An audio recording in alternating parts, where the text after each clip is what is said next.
ಉಡಾಯಿಸೋ ಖಾರ ಬಣ್ಣ ರುಚಿಯನ್ನು ನೀಡುತ್ತದೆ. ಆಚಿ ಮೆಣಸಿನ ಪುಡಿ ಚಿಂದಿ ಉಡಾಯಿಸೋ ಖಾರ ಬಣ್ಣ ರುಚಿ. ಇದು ಇಡೀ ರಾಜ್ಯವೇ ಖುಷಿ ಪಡುವಂತಹ ಸುದ್ದಿ ಅಂತ ಅನ್ಸುತ್ತೆ.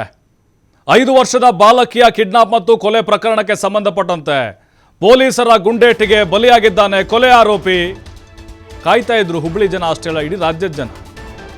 ಏನ್ರಿ ಹಿಂಗೆಲ್ಲ ಸಣ್ಣ ಸಣ್ಣ ಮಕ್ಕಳನ್ನು ಕೂಡ ಅತ್ಯಾಚಾರ ಮಾಡಿ ಕೊಲೆ ಮಾಡ್ತಿದ್ದಾರಲ್ವಾ, ಪೊಲೀಸರು ತಮ್ಮ ಬಂದೂಕಿಗಳಿಗೆ ಯಾವಾಗ್ರಿ ಕೆಲಸ ಕೊಡೋದು ಅಂತೇಳಿ.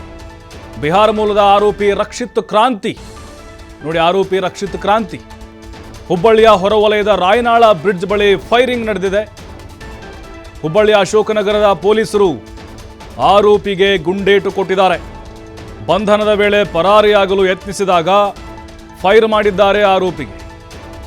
ಎದೆಗೆ ಗುಂಡು ತಗುಲಿ ಆರೋಪಿ ರಕ್ಷಿತ್ ಕ್ರಾಂತಿ ಸಾವನ್ನಪ್ಪಿದ್ದಾರೆ. ಪೊಲೀಸರ ಗುಂಡಿಗೆ ಬಲಿಯಾಗಿದ್ದಾನೆ. 5 ವರ್ಷದ ಬಾಲಕಿಯನ್ನ ಕಿಡ್ನಾಪ್ ಮಾಡಿ ಕತ್ತು ಹಿಸುಕಿ ಕೊಲೆ ಮಾಡಿ ಇಲ್ಲಿಂದ ಎಸ್ಕೇಪ್ ಆಗಿದ್ದ ಆರೋಪಿ ಸತ್ತು ಬಿದ್ದಿದ್ದಾನೆ. ನೋಡ್ತಾ ಇದ್ದೀವಿ, ಎದೆಗೆ ಹೊಕ್ಕಿದೆ ಗುಂಡುಗಳು. ಪೊಲೀಸರ ಗುಂಡು ಮಾತಾಡಿದೆ. ಇಲ್ಲಿ UP ಮಾಡೆಲ್ ಆಗಬೇಕು ಅಂತೇಳಿ ಜನ, ಅಂದರೆ ಎನ್ಕೌಂಟರ್ ಆಗಬೇಕು ನಮ್ಮಲ್ಲೂ ಕೂಡ ಅಂತೇಳಿ ಒತ್ತಾಯಗಳು ಕೇಳಿ ಬರ್ತಾ ಇತ್ತು.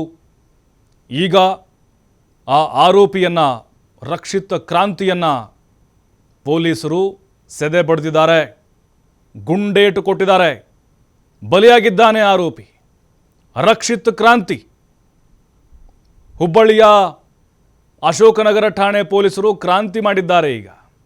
ಯಾಕೆಂದರೆ ಅಸಮಾಧಾನಗಳಿತ್ತು ಸಾರ್ವಜನಿಕರಲ್ಲಿ. ಬೇರೆ ಬೇರೆ ರಾಜ್ಯಗಳೆಲ್ಲ ಎನ್ಕೌಂಟರ್ ಮಾಡ್ತಾರೆ, ಗುಂಡೇಟು ಕೊಡ್ತಾರೆ, ನಮ್ಮಲ್ಲಿ ಯಾಕೆ ಆಗುತ್ತಿಲ್ಲ ಅಂತೇಳಿ. ಆ 5 ವರ್ಷದ ಬಾಲಕಿಯನ್ನು ಕಿಡ್ನಾಪ್ ಮಾಡಿ ಅತ್ಯಾಚಾರ ಮಾಡಿದ್ದಾನೆ ಅನ್ನುವಂತಹ ಆರೋಪ ಮಾಡ್ತಾ ಇದ್ರು.